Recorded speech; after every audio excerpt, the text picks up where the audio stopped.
Welcome to Lockbox, a podcast providing real estate professionals with action items for success. My name is Jeffrey Broger, and I'm going to be your host. I'm the founder of two real estate marketing and tech companies, STEEZY.Digital and RealNurture.io. In this podcast, you'll learn from top 1% real estate and mortgage brokers the exact secrets to their success. Welcome to Lockbox. Welcome to Lockbox. My name is Jeffrey Broger, and I'm here today with Sam Sawyer. Sam, thank you so much for being with us. For sure. Thanks for having me. Excited to be here. Yeah. So why don't you tell our listeners who you are and where you're from? Yeah. My name's Sam Sawyer. I live in Austin, Texas now. Grew up in Memphis, Tennessee, and then started my real estate career in Dallas. Spent some time in California, and then now I'm back in Austin. So have been, in a few different markets, but always in residential real estate, and then worked for a company called Zero Down in San Francisco for a couple years. It was like a fintech mortgage type company, and then started a new cloud-based brokerage August 2020 here in Austin. So got it. Awesome. Yeah. And I heard that you got into the real estate industry when you were 19. So what was your reason for that? What was your first exposure with real estate and kind of what attracted you to it? Yeah, that's actually a pretty funny story. I went to school at SMU in Dallas for college and played lacrosse there. And one summer I stayed to do summer school. And I still to this day don't know why, but I got my real estate license. And then that next semester kind of started helping friends and people on the lacrosse team find apartments to rent around campus.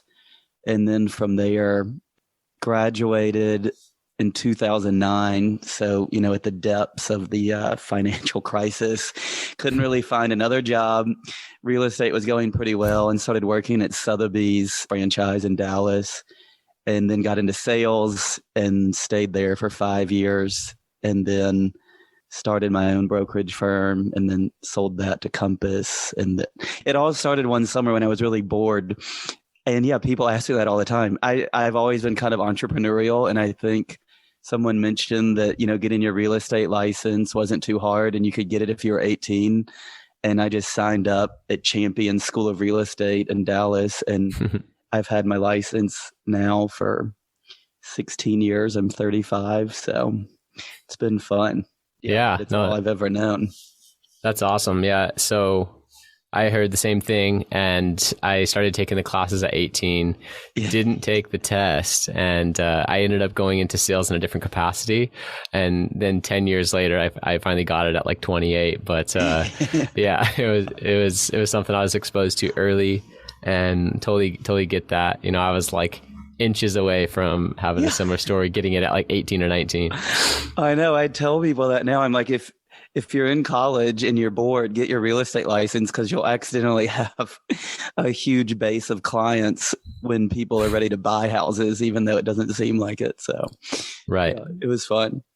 That's awesome. So now today, you mentioned a couple of things throughout your journey, like fintech, and then you sold the brokerage to Compass, and then now you've moved back to Texas, but you're in Austin now, and you started your own cloud-based brokerage. Is that right? Yeah, that's right. Yeah, so I spent first 4 or 5 years after SMU at Briggs Freeman, Sotheby's in Dallas, and then left there with 2 other Sotheby's agents and launched a company called The Collective that was a commission split, kind of high-end luxury firm in Dallas that we built up to like 20 or so agents. And then that was in 2018 when Compass was buying companies all over the United States. So they acquired our firm. We were their first agents in Texas. And then we helped them launch Dallas and Fort Worth. I stayed there for like a year and a half, and then through a friend, got introduced to the guys that had previously started Zenefits, a payroll company in San Francisco. And we're starting this new fintech, kind of new age rent-to-own mortgage type company. And they convinced me to move to the West Coast. We were in Y Combinator in 2019. And then I stayed there. I was kind of the head of the real estate operations side, and everyone else was kind of had a tech background. But I stayed there, until like June of 2020. While I was there, kind of had this idea for a new age kind of cloud-based subscription fee model, but still like high service brokerage firm. There's always been low fee, low service firms, and then there's been high fee, seemingly high service firms that, take a lot of the agent's commission split. So I'm like, there's got to be a way to apply kind of like an enterprise software business model to the real estate brokerage space. So in August, or I moved back to Austin that summer, then launched this company August 2020. And the whole idea is that there's no commission splits. It's not a flat fee brokerage, or we're not trying to like get involved in that side of things. It's really just kind of powering up the agents as low cost as possible, but we still provide like full service support. We provide a lot of tools. We're not building our tools from scratch. We're not trying to act like Compass, where we're going to, try to say we're going to reinvent the wheel on the tech side, but really just focusing on really good service, low cost, and then making partnerships with cool software companies and other types of companies that help our agents out. And we're in Texas and Louisiana now. And as of today, we have like 422 agents or something. So it's growing pretty fast. Yeah. Yeah. Very interesting. What's it called? The name of the company is Pinnacle Realty Advisors. Yeah. Awesome. Yeah. Yeah. That's interesting. And for me, there's an elephant in the room because I'm an EXP agent.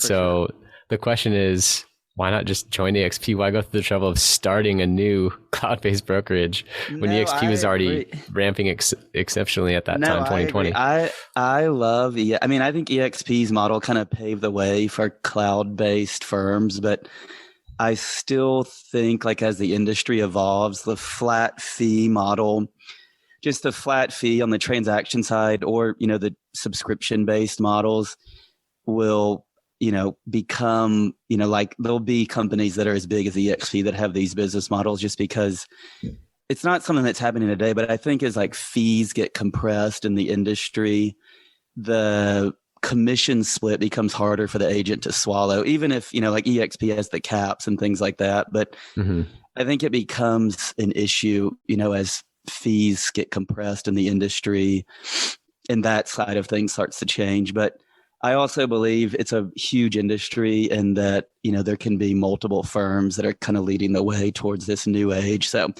I think EXP will keep growing and getting tons of market share.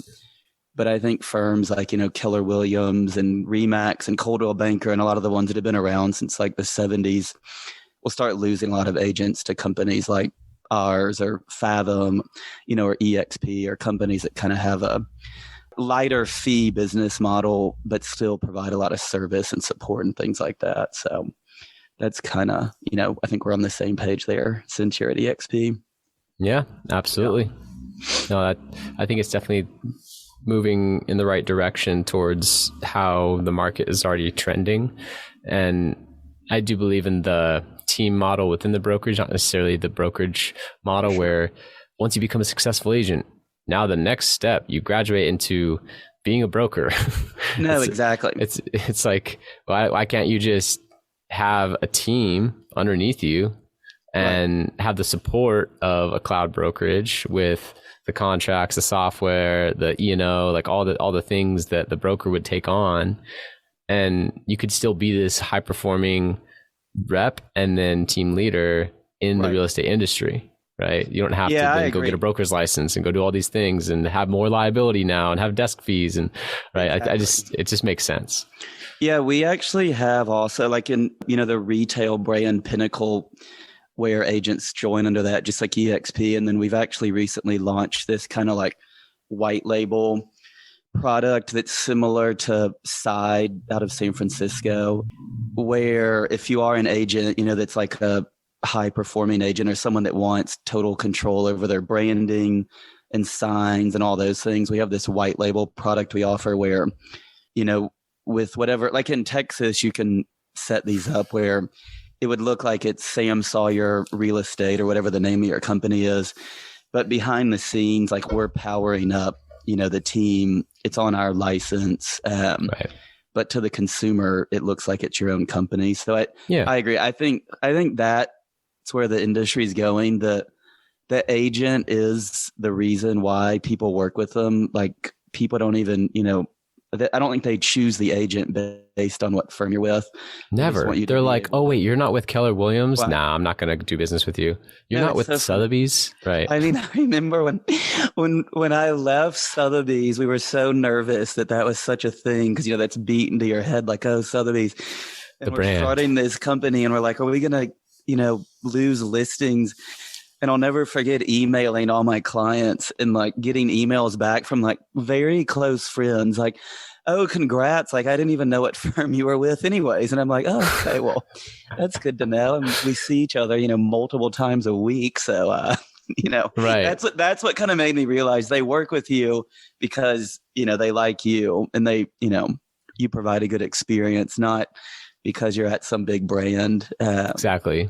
And that statement is to build value in the agent's relationship with their client, not to devalue the brand of these mega brokerages, because those mega brokerages with global brands do bring inbound leads. Sure. For sure. And they have this global network and there are benefits, right? So I just wanted to say that disclaimer, but the fear that, oh my gosh, I can't leave because my business will fall apart. Everyone cares about Sotheby's more than me or this more than me. It's like, no, you serving that client, saving the money on a buy, making the most money possible on the sell, like helping them transition smoothly, taking their late night call, all that stuff is what matters.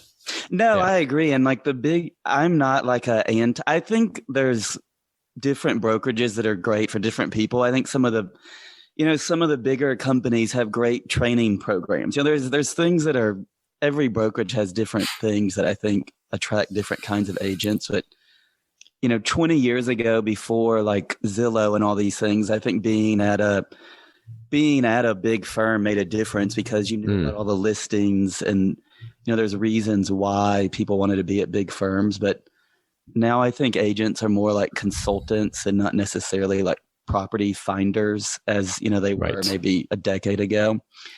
So I don't know. Yeah.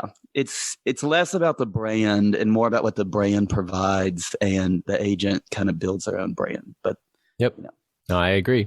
So what is the single most important action you take on a daily basis that attributes most to your success? You've had a lot of different areas that you've gone into, fintech and real estate in different capacities, having brokerages, building a brokerage, so I'm really curious about the success habits that have kind of carried you through your life, and that question, like the single most important action you take every day. What would that be for you? For me, just in general, like I think it's super important to like have some like quiet time or like free time.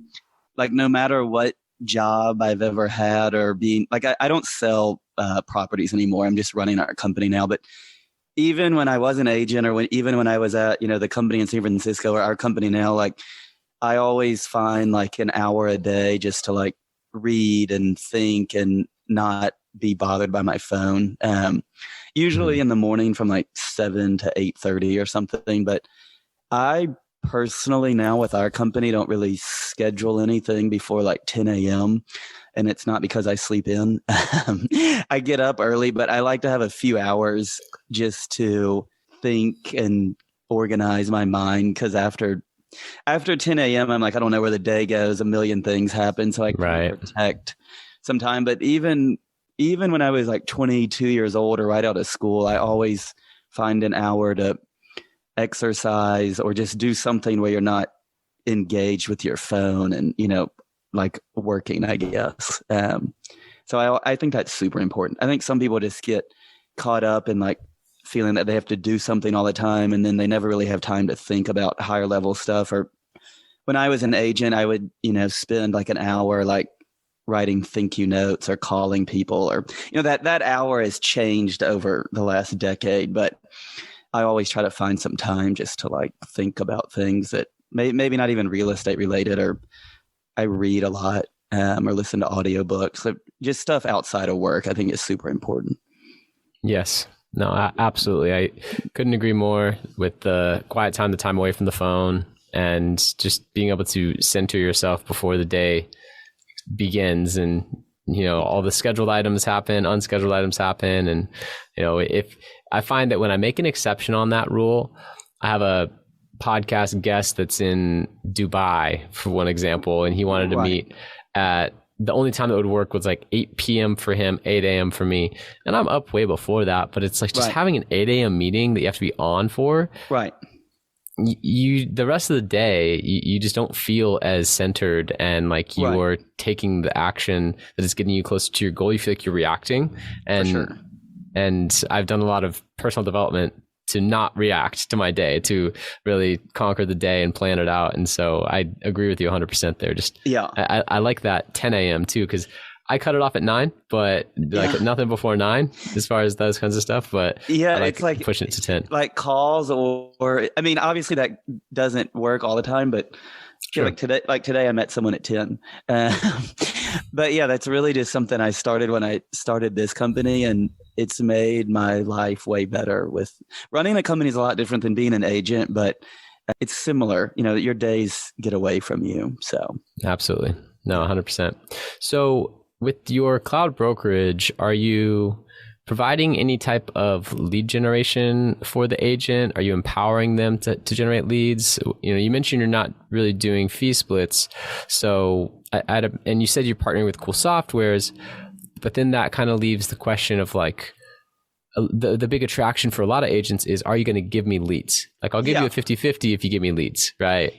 So where does that fit in? Obviously we've figured out a lot of solutions on the lead side. So agents that are interested in leads, we have we have a lot of leads that come through our website. We have agents that if they want to sign up, for the lead program, we basically just distribute them out, if they different zip codes and things like that through Slack. All the agents are on Slack. So we kind of operate the whole company on Slack and have different chat rooms and things for every city we're in. So all over Texas and Louisiana. And then if a lead comes in through the website, agents that are in the lead program know that they just owe a referral fee back to the brokerage. So if they take one of the leads on that, we would take like a 20 or 25% just referral fee, but they would still just pay their normal fee. And then we work with like OpCity. We have like a lot of the big like nationwide lead gen type programs. And then if our agents want to opt into it, they just pay. We don't mark up the split or anything, just whatever. Like OpCity, I think takes 25 or 30%. So if they want to, I think it's 30 or 35 actually. But yeah. So if they want to sign up for one of those programs, we'll just enroll them because we're registered at the brokerage level. And then they just continue to pay their normal, transaction. If they're on the transaction fee plan, they just owe whatever they owe if it's something closes. And then the agents that are on our monthly fee, they don't pay anything except the monthly fee. So when there's a closing with a lead, if there's a referral fee due, it just gets paid out at closing. Okay. Got it. So that's when those types of fee splits kick in, is when you generate the lead. But then if you're introducing them to a lead gen partner company, then you don't mark it up and they just pay that. Yeah, exactly. Got it. Yeah, but you make it easy for them, right? You're already set up. We have it set up. If they want to opt in, like that's something when they're onboarding, it's like, are you interested in leads? Yes or no. Some agents, produce all their own business through their networks or whatnot, and they don't want to be bothered with it. So if people want those things, we provide them. And if they don't, then they'll never know.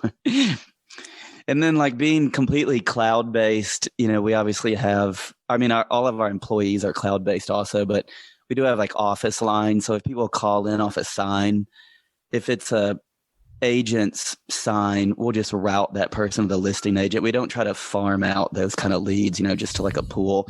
If it's a random call, then, we will throw it in kind of the lead Slack channel and whatnot. And just whoever wants it can take it. So just kind of depends where they come from. But right. Yeah. No, that makes sense.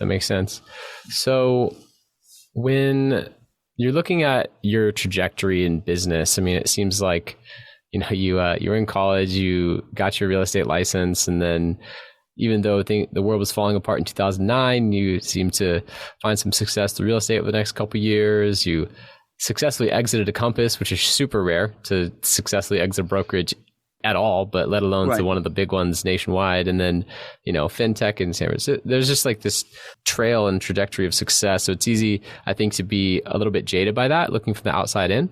So I'm curious how a failure or an apparent failure has set you up for later success. Do you have like a favorite failure of yours? Yeah, I mean, honestly, I don't know what it is, but I've always enjoyed starting businesses ever since I was like in second grade. My friend Randall and I had a paper football business that we got in a lot of trouble for. I mean, I don't know what it is, but I've always enjoyed businesses. I'm very comfortable like taking risk.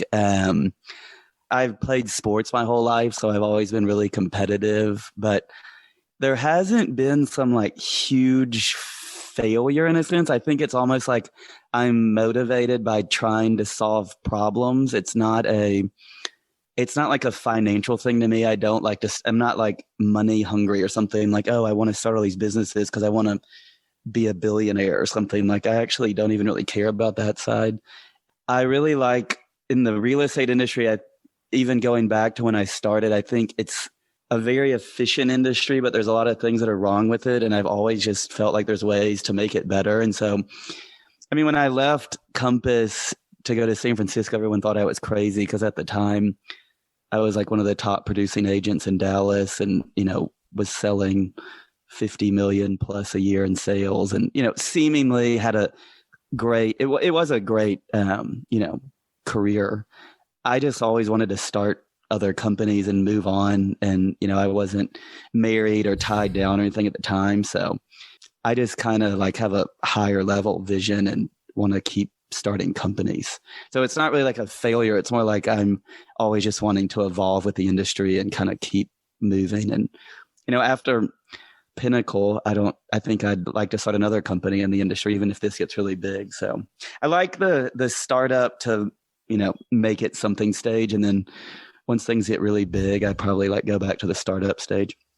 Yeah, that's interesting. And a while back, I heard a podcast from Reid Hoffman, his Scaling Up. Masters of Scale. That's the one. Yeah. This particular episode talked about that exact thing, how it was some startup founder, and she said, once I get it to the point where, there's no fires burning at every second and, it's kind of up into orbit.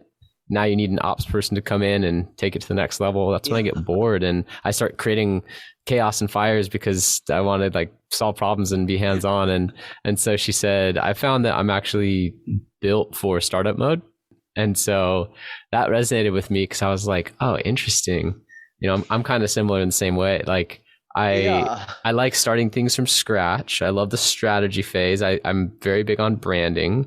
And I love messaging, storytelling, like bringing something to market, making sure that it has a good product market fit, responding to client feedback, and like that phase, I love the innovation phase. I'm an innovator. Yeah. And then once it's like figured out, I'm like, okay, I'm kind of bored now. Yeah, no, it's weird. I don't know. It's a problem because it's like, I could easily have been selling houses in Dallas the last few years and probably would have been some of the best years ever, but I don't miss that.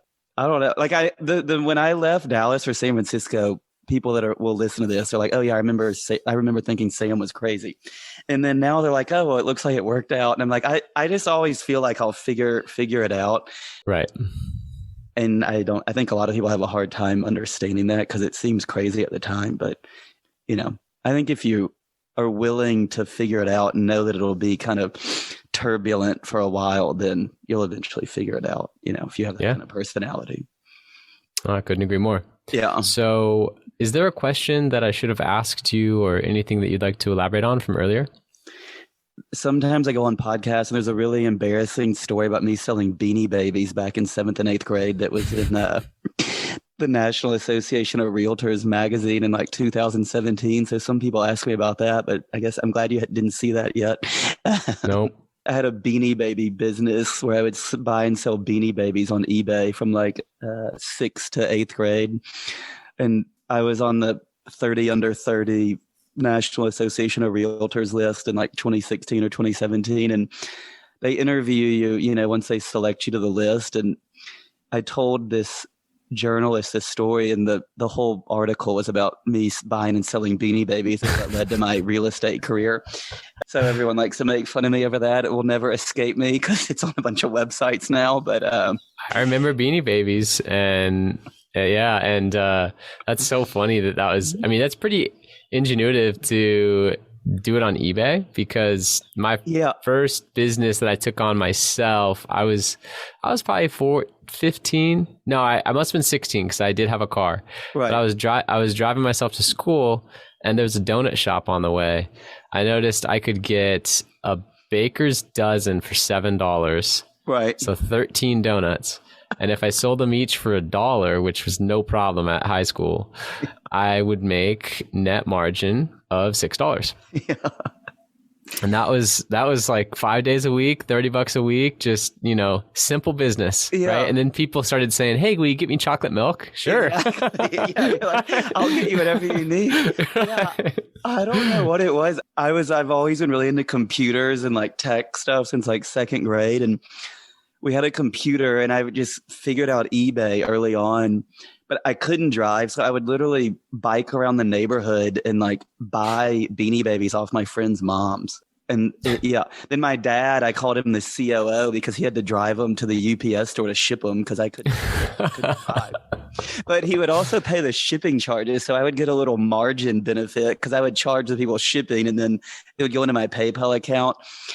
My dad wasn't really, back charging me for his expenses because I think he thought it was hilarious of what was going on with our Beanie Baby operation in the playroom.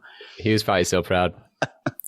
But that's just a funny story. But no, real estate wise, I mean, I think we're planning on launching a few more states with Pinnacle this year. And then I really, I think it's the kind of thing, if we keep executing, it can grow into, a company like EXP. Or I think there's a lot of tailwinds in the industry that we are lucky to have started when we did, even though it seemed crazy. And, like EXP the other day reported like their highest agent growth year ever.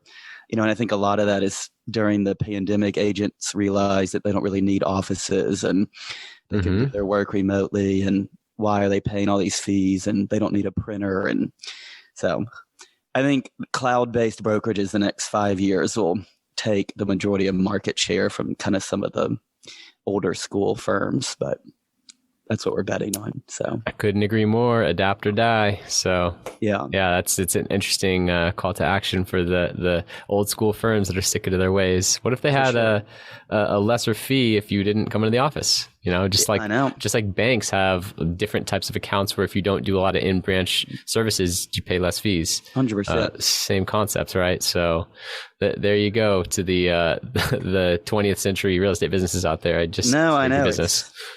It's hard. Yeah, I don't know. I could talk about that for hours, but the whole cost structure, is set up in a different way. So it's hard to just pivot for them because they have so many fixed costs, and their overhead is way different than ours or EXP or something like that. So 100%. Yeah. So, hey, I appreciate having you on. How can listeners contact you and learn more about Pinnacle? Yeah, our website is just pinnaclera.com. And then my email is sam@pinnaclera.com. And then I am active on Twitter if anyone's on Twitter, but it's just at Sam H. Sawyer is my handle. But yeah, those are the best ways for sure. Awesome. Sam Sawyer, everyone. I really appreciate having you on. It was interesting to talk about how you had your journey of getting into real estate and then moving to the Bay Area, Silicon Valley, and doing fintech, and then coming back and the whole exit with Compass. I mean, very interesting conversation, and I appreciate having you on. Thank you. No, thanks a lot. This was great. I really appreciate it. Thank you for listening. If you want to accomplish your real estate goals, then I highly suggest downloading my free Ultimate Real Estate Goal Setting Framework. The link is in the description of the show, and it will help you break down your annual income goal into the amount of phone calls, appointments, or open houses you need in order to achieve that goal. Thank you so much, and we'll see you next time.